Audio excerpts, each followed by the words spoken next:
Welcome to the Living the Dream podcast with Curveball. If you believe, you can achieve.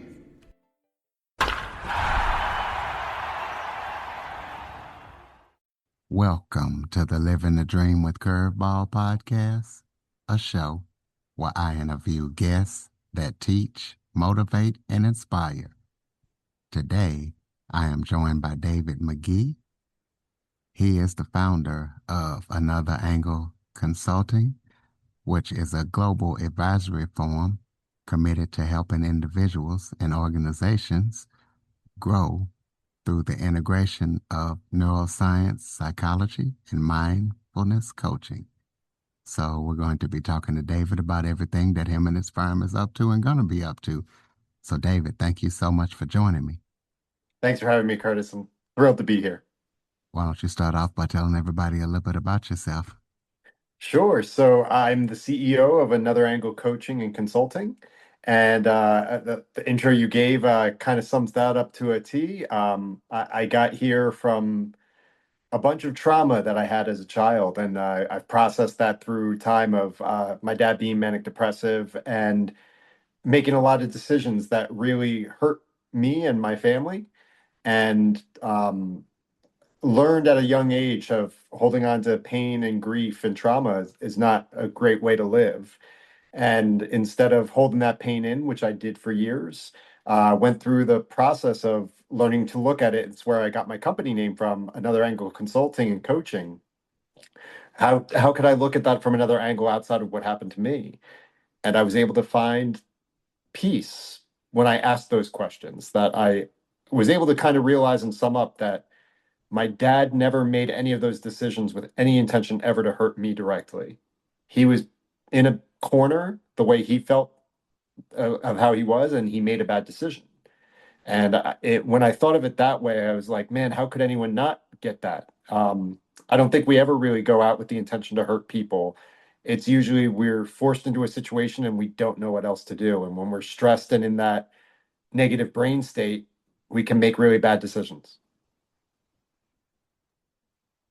Absolutely. So talk about, what your company actually does for individuals and organizations all around the world.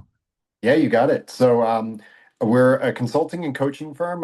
We help a wide range of things, but essentially where I've really dug in recently is we diagnose exactly what's going on with every business, whether it's something that needs to be done on their revenue cycles or financial side, or if it's a psyche and a team building type issue. We help everything from turnover on down to mental health. And that's where we've really made a lot of strides this past years since COVID, of working with, it's a wide range. I work with actors, musicians, and then I also work with CEOs and their employees. Um, I was able to kind of find the common thread that worked within that and what they deal with. And it's a different approach for each type of person that you go through this, but it's been able to help build teams and build character and let people become the best versions of themselves and make the best choices they can make for themselves. Well, talk about all the distractions post-COVID, all the issues that you and your firm have had to address with companies and individuals. Sure. Yeah. And I ended up writing a book about this, which will be coming out in the next few months. I'll make sure you get an advanced copy of it. But I wrote a mindset book that worked with, and it's what I do at this level with executives and companies is work and dig in to find out what the root cause or what the root issue is. And one of the situations I just came up into recently is I was talking to a doctor who owns his own practice. And I asked him just very simply, and this is where it was something that had nothing to do with the psychology side that I also have the side with, but this just happened in the last few days. And it was getting to the root cause. I asked him a very simple question of, did you have 2025 projections? And he said yes. And then I asked him, okay, we're 2 months away from the end of 2025. Did you meet those projections, exceed them, or come below?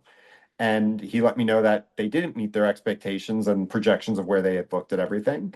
And we dug into it. And he felt it was a cash flow issue, was our first conversation. And then as we dug and we found in the layers, it was a turnover issue, which led to short-staffed issues. And it was like this issue led to this issue, led to this issue. So what I specialize is in helping finding companies find that root cause. Sometimes it's tough. It's I always say it's the example of when you're going to the gym. You could be going to the gym every single day, and if you don't really feel the difference yourself, but then when you're around other people, they may jump in and say, "Oh, notice the difference of how you look, how you feel, all that side of everything." So it's that side of it. Sometimes you just need an outsider to kind of help shine a light on what you're looking for, because when you're a CEO, you're focused on whatever is the problem of the business that day, and you're really like hyper focused on all these random things. And in life, if our attention is too frayed and looking at too many different things at the same time, it's almost impossible to really get a good gauge of what you're doing.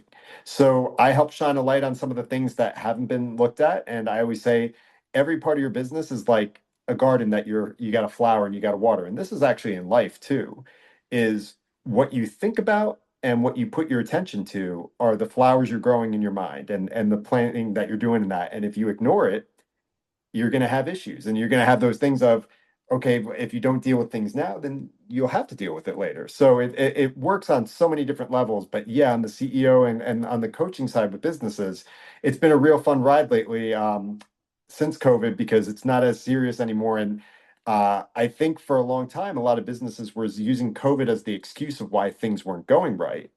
And now I'm letting people know, like, hey, that was a good excuse for maybe 2020 and 2021, but we're about to turn to 2026, and we're talking about 4 years ago since it was 22. So it's helping people kind of have those uncomfortable conversations. I think potentially with all the screen time and being home and stuck of what we did with COVID is, I think a lot of people forgot how to conversate and be able to have some of those tough conversations. It's always easy to have a small talk, easy conversation. But when you have to let your boss know or let someone you're working with know, hey, this isn't working like this, it's not the easiest conversation to have. So I love being able to have those conversations and just kind of get the ball rolling. Well, speaking of your upcoming book that you mentioned, talk about it. Tell us what we can expect when we read it and why you decide to write it and where we'll be able to pick it up when it comes out. Yeah, it's so it'll be available everywhere, all in stores, as well as it's going to be on iBooks and Amazon Kindle store. It is a mindset book at its core. I worked and spoke with many of the leading neuroscientists and psychologists, and looked at their work and what they were going through, and tried to compile something that almost everyone could understand. Sometimes when you get a little too much into scientific jargon and the way that they talk, it can feel confusing, and people will tune out. And that is a problem now more than ever, which is a big part of this book, is where our attention spans went. Our attention spans just kind of went really, really short, and like shortened even more because of COVID.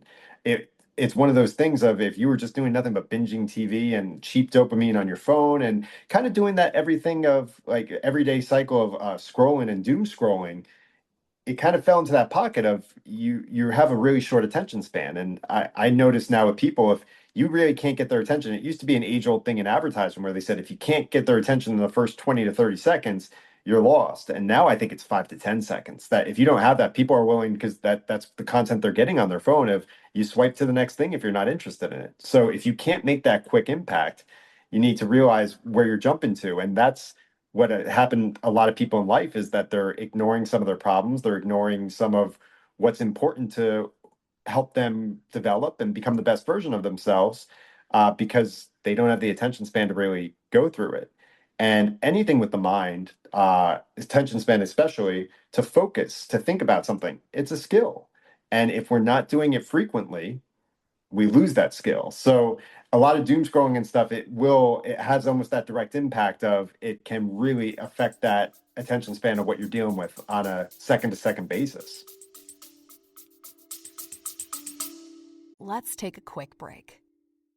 Okay, everybody, it's Michael E. Cullen II. And I'm Sesame and Carta from the All Too Real 2 podcast. We're passionate about movies, TV, and pretty much all things pop culture. Dive into the chaos of failed sitcoms, direct-to-video sequels, and the quirky realms of cinema and TV. Join us every Thursday for your dose of All Too Real 2 entertainment. We'll guide you through debates like whether Howard the Duck qualifies as a superhero. Ponder if Larry the Cable Guy could be the new Rock or Schwarzenegger. Discover if some shows and movies should have stayed in the cutting room. Ever heard of a sitcom featuring that dictator with the funny mustache? Well, we watched it. We're dedicated to unraveling the peculiarities of pop culture, sometimes with awesome guests. So, if you're into the eccentric world of pop culture, listen and subscribe to All Too Real 2. Available wherever you find podcasts and on Age of Radio.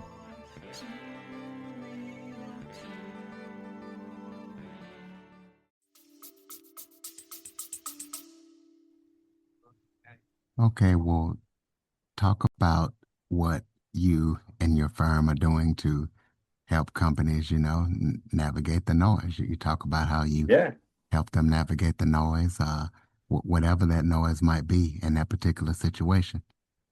Absolutely. And it's that is always going to be a wide range of whatever they're going through.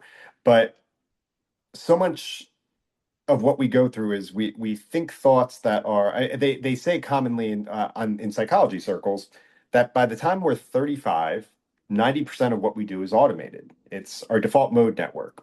And it kind of falls into, and let me describe it. I think this was probably common for a lot of people, is we go to bed and fall asleep on the same side of the bed. And we wake up and tend to look at our phone right away and scroll through social media, maybe some emails. And then we maybe make our way to the bathroom, brush our teeth with the same hand, take a shower. Everyone has their morning routine, and so much of it is the same. So when that study came out that it was saying about 90 to 92% of what you're doing is automated, it's that you're doing the same thing almost mindlessly every day. So your brain ages when it's not really getting stretched and pushed to learn new material. So when it becomes overly patterned and it's the same thing over and over again, your brain ages at a faster rate. So it's a way that we can keep ourselves young. And the cool thing is neuroplasticity is a wide concept in the neuroscience world, and we have it until very late in life. So that whole phrase of you can't teach an old dog new tricks and some of those mindset kind of age-old adages that people will use, it's not true. Is that I'm 41, and there's so many things that I, for the longest time, thought was just part of who I was. And it was more so the story that I was telling myself.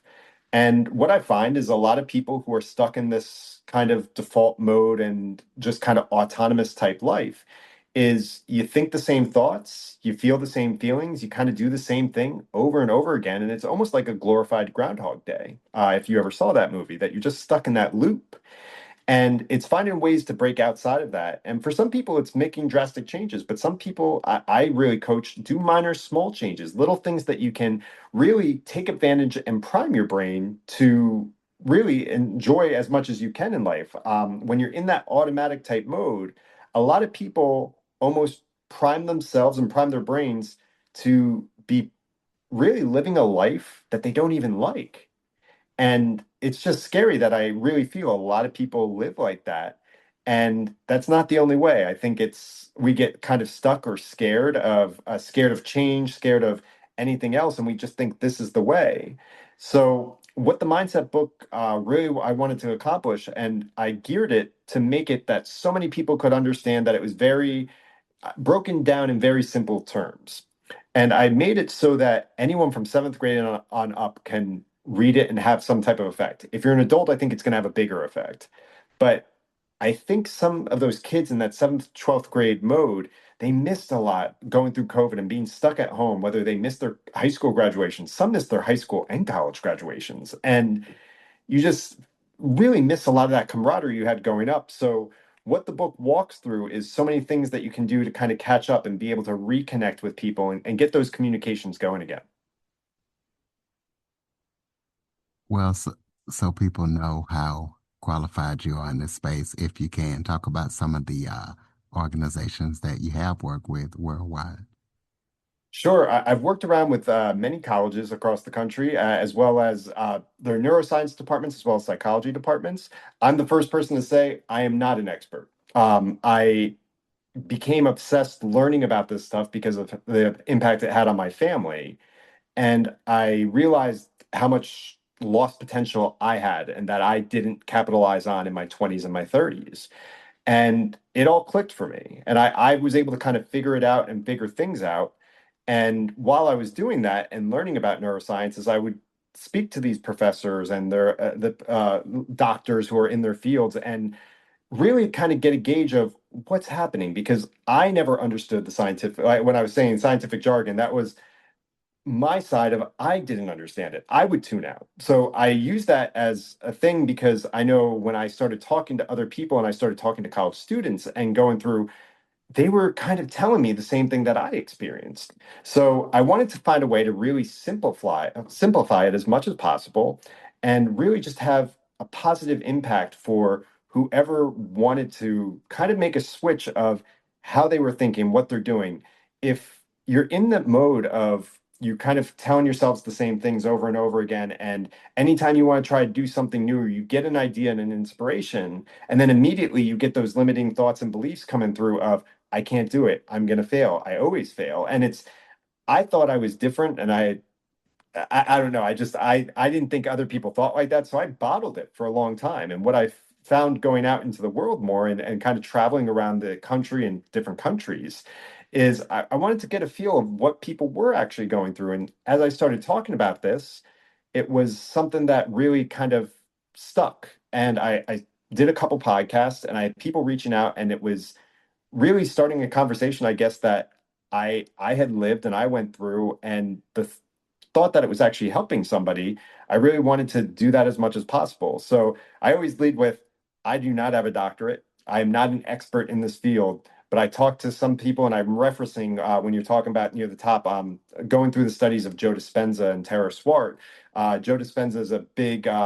If you're not familiar with him, look him up. You can see a lot on the mindset side and works a lot of the old Neville Goddard psychology type theories. And then Tara Swart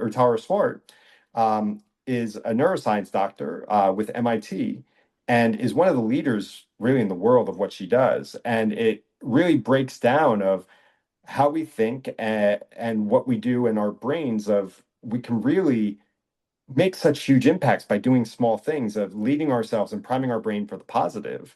I walk through kind of everyday tips, and the one I love sharing is it works out. It's like about the last 10 minutes and the first 10 minutes. So when I say the last 10, it's the last 10 before you fall asleep, when you start getting tired and you're about to lay down.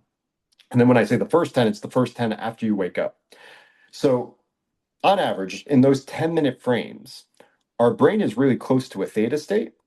And theta is really suggestible. Your subconscious is really suggestible. It's some people say it's like you can talk to your subconscious. It's you can make the biggest impact. And where we've probably heard this all in life before is when people say when you first wake up, go right to your bathroom mirror and say your affirmations. Look yourself in the mirror and say your affirmations. So that's part of where it's coming from. Is that if you do that in those last 10, first 10, in that partial theta state, you're literally giving your brain a way to kind of operate. This is what you want. This is the kind of the game plan that you're laying out and what you want to do. And why we need to be careful is most of us mindlessly don't even realize it, but majority of people, your last 10, first 10, you're on your phone. You're doom scrolling. Or you have a problem, you put your phone a bit away for the night, you go to sleep, and you're stressed about a meeting or something going on the next day. And the first thing you do when you wake up is you grab your phone. And while in that partial theta state, you're telling your brain, I'm going to be anxious today. And in a lot of cases, that's why we lead anxious and kind of just unsure lives. There's a way that you can instead say those positive affirmations. Tell yourself what a great day it's going to be. And that meeting I have, it's going to go right because I'm going to accomplish this, this, and this. And it lets your brain look at it from another angle. And it really lets you jump in and figure out really easy and simple changes. I tell everyone, I'm like, even if you don't want to start, you don't need to do a full 10, do five. Just be mindful of 5 and 5, that okay, like for 10 minutes now a day, you're being more mindful to think to put your brain in that best possible spot. And for me, it was a domino effect of once I started doing it, I was like, whoa, what an impact that had. How do I apply this to something else to have the same impact? I've applied it to what I do with work, all of my client stuff. I jump in and I do every exercise I ask any of my clients to do. That I really think that that's tried and true. What you should at least have tried it once if you're recommending it. And I just know it's had this positive pull. And I was always I played sports growing up and had this real competitive streak. And I've made it a competition with myself of if I get angry, how fast can I get back to calm? If I have a setback, how fast can I get back to where I was at my road? And I let myself feel my emotions. We all should feel something if we're going through it. But the lingering and ruminating over it is really priming your brain into that negative. Whereas you can take what you learned, find the positive in it, and focus on the positive out of what you're doing. Well, tell us about any upcoming projects that you and your firm are working on that listeners need to be aware of. Yeah, it's gonna be fun. I've got a artist that I'm working with. I run an indie music label as well, where we work with artists who either are struggling with writer's block and or it's mental health to some extent. And that was a COVID project that started. But yeah, we have an album coming out next year. His artist name is Sevi, Sevii, and you can find him on Instagram, Sevi Stars, SEVYSTARS. All right. Well, do you want to expand on that indie music label?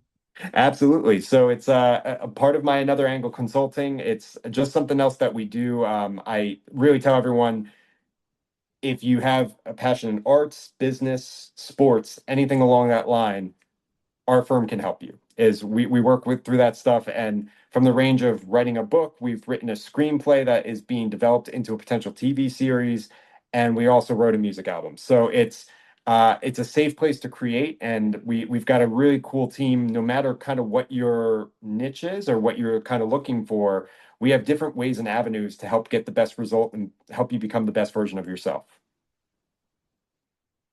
All right. So, ladies and gentlemen, please be sure to check them out. Throw out your contact info so people can keep up with everything that you're up to. Thank you so much, Curtis. I appreciate it. Throw out your contact info so Oh, everybody you can got, keep up. I'm sorry about that. David McKee 84, David McKee 84 on Instagram, as well as Another Angle Consulting on Instagram. Please check us out. Send us over any information, any interest you have. If something I said resonated today, I would love to hear what was your favorite part, and let's chop it up a little bit and figure out what to do. We'll close this out with some final thoughts. Maybe if that was something I forgot to talk about that you would like to touch on, or any final thoughts you have for the listeners. We are in a really tough spot as a world and as a society today, but there's a lot of positivity in groups if you look for it in the right paths. I know a lot of people who are struggling and going through down times.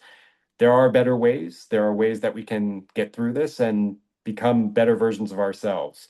Life happens for us, not to us. And the more we can remember that, even the worst things that ever happened to us, we can find meaning and work through the pain and find reasons why it's beautiful when you get to the other side. So it's possible. I know things are tough for a lot of people, but I come out because this is something we want to do and we want to truly help in any way we can. All right, ladies and gentlemen, check out everything that David, his company, and his independent music label is up to. Follow, rate, review, share this episode to as many people as possible.